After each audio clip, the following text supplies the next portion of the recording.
ایران امریکہ مذاکرات کی کوریج کے لیے پاکستان آنے والے غیر ملکی صحافیوں کو ویزا آن ارائیول ملے گا۔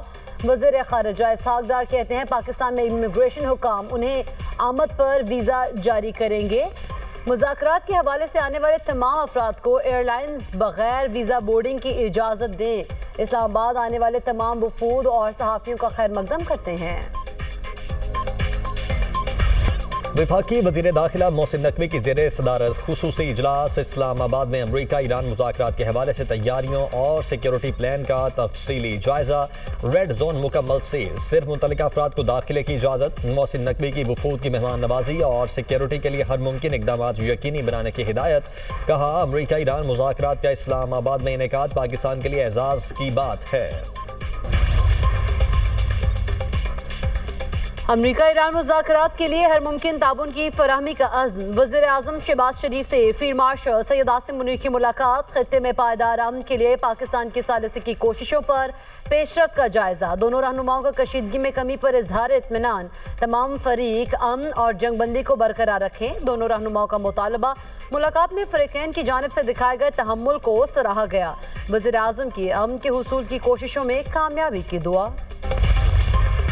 ایران کے ساتھ معاہدے کے لیے بہت پر امید ہوں، امریکی صدر ڈونلڈ ٹرمپ کی میڈیا سے گفتگو۔ کہا ایران نے معاہدہ نہ کیا تو بہت تکلیف دہ ہوگا۔ اسرائیل لیبنان پر حملے کم کر رہا ہے، اسرائیلی وزیر اعظم سے فون پر گفتگو ہوئی۔ نیتن یاہو لیبنان پر حملے کم کر دیں گے۔ مزید کہا ایران آبنائے ہورمز سے گزرنے والے ٹینکرز سے فیس لے رہا ہے، اگر وہ ایسا کر رہے ہیں تو اب یہ روک دیں۔ ایسی صورتحال معاہدے کے خلاف اور قابل قبول نہیں ہے، اس پر فوجی توجہ دی جانی چاہیے۔ آبنائے ہورمز سے بہت جلد تیل کی ترسیل دوبارہ شروع ہو جائے گی، چاہے اس میں ایران کا تعاون شامل ہو یا نہ ہو۔ ایران کبھی بھی جوہری ہتھیار حاصل نہیں کر سکے گا، ایران کے جوہری پروگرام کو کسی صورت آگے نہیں بڑھنے دیں گے۔ امریکہ اور برطانیہ کا آبنائے ہرمز کھلوانے کے لیے عملی لائحہ عمل بنانے پر اتفاق۔ برطانیہ کے وزیر اعظم کیئر سٹارمر امریکی صدر ٹرمپ کے درمیان ٹیلی فونک گفتگو۔ برطانوی وزیر اعظم کے دفتر کے مطابق گفتگو میں اتفاق کیا گیا کہ اب جنگ بندی نافذ ہو چکی ہے اور آبنائے ہرمز کو کھولنے پر اتفاق رائے موجود ہے۔ ہم کسی حل تک پہنچنے کے اگلے مرحلے میں داخل ہو چکے ہیں۔ جہاز رانی کو جلد از جلد دوبارہ بحال کرنے کے لیے ایک عملی منصوبے کی ضرورت ہے۔ اپنے حقوق پر سمجھوتا کیے بغیر امن کی پالیسی پر عمل پیرا ہیں، جنگ نہیں چاہتے لیکن اپنے حقوق سے دستبردار نہیں ہوں گے۔ ایران کے سپریم لیڈر مجتبی خامنائی کا بیان۔ کہا آبنائے ہورمز کے حوالے سے نیا طریقہ کار اپنائیں گے، ایران کے نقصانات کا ازالہ طلب کریں گے۔ ایرانی نائب صدر محمد رضا عارف کا جنگ بندی میں پاکستان کی کوششوں پر اظہار تشکر۔ کہا مذاکرات کا ہدف اپنی فوجی کامیابیوں کو سفارتی طور پر مزید تقویت دینا ہوگا۔ علاقائی اور عالمی تبدیلیوں کے لیے فیصلہ کن موڑ ہے، دشمن کو سیاسی اور سیکیورٹی محاذوں پر شکست دی۔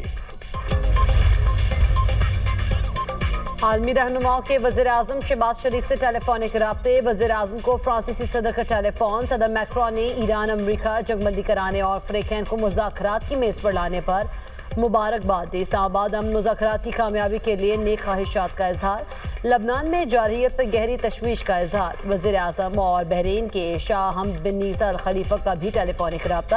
جنگ بندی کے لیے پاکستان کی کامیاب کوششوں پر خراج تحسین۔ خطے میں امن و استحکام کے لیے مشترکہ کوششیں جاری رکھنے پر اتفاق۔ شہباز شریف کا برطانوی ہم منصب کی جانب سے امن کوششوں کی حمایت پر شکریہ۔ وزیر اعظم کو آسٹریا کے چانسلر کا ٹیلی فون۔ پاکستان کی امن کوششوں کی بھرپور تائید اور حمایت پر اظہار تشکر۔ وزیر اعظم اور امیر قطر کے درمیان ٹیلی فونک رابطہ۔ امیر قطر نے کامیاب سفارتی کوششوں پر مبارکباد پیش کی۔ وزیر اعظم کی جرمن چانسلر سے ٹیلی فونک گفتگو۔ جرمن چانسلر نے پاکستان کی سفارتی کوششوں کو سراہا۔ دونوں رہنماؤں کا لبنان میں جاری کشیدگی پر تشویش کا اظہار۔ وزیر اعظم سے اٹلی کے ہم منصب کا بھی ٹیلی فونک رابطہ۔ مذاکرات کی میزبانی پر شہباز شریف کو مبارکباد دی۔ نائب وزیر اعظم اسحاق ڈار اور سعودی وزیر خارجہ فیصل بن فرحان کا رابطہ۔ خطے کی بدلتی صورتحال پر تبادلہ خیال۔ دونوں رہنماؤں نے امن کے لیے سفارتی روابط کی اہمیت پر زور دیا۔ اسحاق ڈار اور برطانوی وزیر خارجہ کے درمیان بھی ٹیلی فونک رابطہ۔ برطانوی وزیر خارجہ نے جنگ بندی کے قیام میں پاکستان کی کاوشوں کو خراج تحسین پیش کیا۔ برطانوی وزیر اعظم کیئر سٹارمر کی UAE کے صدر محمد بن زید ال نہیان سے ملاقات، متحدہ عرب امارات سے یکجہتی کا اظہار، آبنۂ ہرمز کو مکمل طور پر کھولنے کی ضرورت پر زور، برطانیہ اور UAE کے تعلقات مزید مضبوط بنانے پر بھی اتفاق۔ برطانوی وزیر اعظم نے قطر، بحرین اور سعودی عرب کا دورہ بھی کیا۔ آبنائے ہورمز کو مکمل اور غیر مشروط طور پر کھولا جانا چاہیے، برطانوی وزیر خارجہ ایویٹ کوپر کا بیان، کہا آبنائے ہورمز کے ذریعے شپنگ پر کوئی ٹول نہیں ہونا چاہیے، سمندری راستوں کی بنیادی آزادیوں کو کسی صورت محدود یا فروخت نہیں کیا جا سکتا۔ عالمی معیشت میں بڑھتی عدم مساوات اور سپلائی چین کے مسائل پر بھی تشویش ہے، جنوبی کوریا اپنے جہاز آبنائے ہورمز میں پھنسے ہونے پر پریشان، ایران سے بات چیت کے لیے خصوصی ایلچی مقرر کر دیا۔ جنوبی کوریا سابق سفیر چنگ بیونگ ہاکو کے خطے میں موجود کورین شہریوں اور جہازوں کے محفوظ انخلاء کو یقینی بنائیں گے۔ خبر رساں ادارے کے مطابق آبنائے ہورمز میں جنوبی کوریا کے 26 جہاز پھنسے ہوئے ہیں۔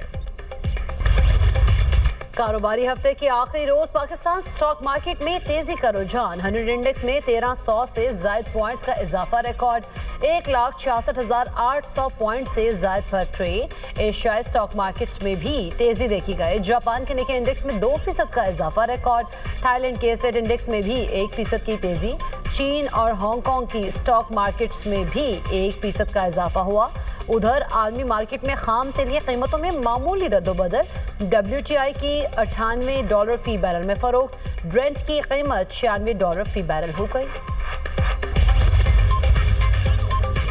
پاکستان میں تیل کی قیمتوں میں کمی کا امکان، حکومت نے فیصلہ کر لیا، حکومتی اعلیٰ عہدیدار کی دنیا نیوز سے گفتگو، کہا آج عوام کو تیل کی قیمتوں میں کمی سے متعلق خوشخبری دیں گے، عوام کو ریلیف فراہم کیا جائے گا، پیٹرول کی قیمت کم کرنے کے حوالے سے پلان تیار کر لیا گیا ہے، ڈیزل کی قیمتوں میں بھی کمی متوقع ہے۔ وزیر اعظم شہباز شریف کے پاس آج شام سمری جائے گی، قیمتوں میں کمی کا حتمی اعلان رات کو کیا جائے گا۔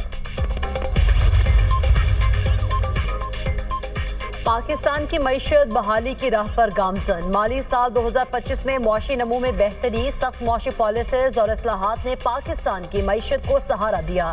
ایشیائی ترقیاتی بینک نے پاکستان بارے معاشی آؤٹ لک رپورٹ جاری کر دی، پاکستان کی معاشی گروتھ 2026 میں 3.5% تک رہنے کی پیش گوئی، 2027 میں معاشی شرح نمو مزید بہتر ہو کر 4.5% تک بڑھنے کی توقع۔ رپورٹ کے مطابق صنعتی شعبے کی بحالی اور سرمایہ کاری میں اضافہ معیشت کو تقویت دے گا۔ مشرق وسطی کشیدگی اور تیل کی قیمتوں میں اضافے سے مہنگائی بڑھنے کا خدشہ ہے، توانائی اور کھاد کی قیمتوں میں اضافہ معیشت پر دباؤ ڈال سکتا ہے، کرنٹ اکاؤنٹ خسارہ بڑھنے کا خطرہ برقرار ہے۔ وزیر اعظم کا لبنانی ہم منصب نواف سلام کے درمیان ٹیلی فونک رابطہ، شہباز شریف کی لبنان کے خلاف اسرائیلی جارحیت کی شدید مذمت، ہزاروں قیمتی جانوں کے ضیاع پر دکھ کا اظہار، کہا پاکستان امن کے لیے مخلصانہ کوششوں میں مصروف ہے، اسی جذبے کے تحت ایران امریکہ مذاکرات کا اہتمام کیا جا رہا ہے۔ لبنان کے وزیر اعظم نے امن کی کوششوں پر شہباز شریف کا شکریہ ادا کیا، دونوں رہنماؤں کا رابطے میں رہنے پر اتفاق، اسرائیل کی لبنان میں دراندازی جنگ بندی معاہدے کی کھلی خلاف ورزی قرار۔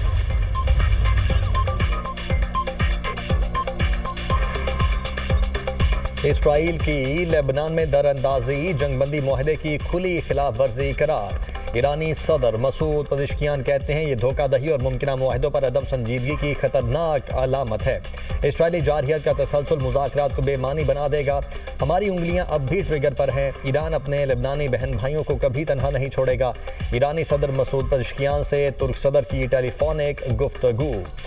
ترک صدارتی دفتر کے مطابق ترک صدر کا کہنا تھا پاکستان میں ہونے والے امریکہ ایران مذاکرات کو پائیدار امن کے لیے استعمال ہونا چاہیے، مذاکرات کو دیرپا امن کے حصول کے لیے انتہائی حد تک استعمال کیا جانا چاہیے۔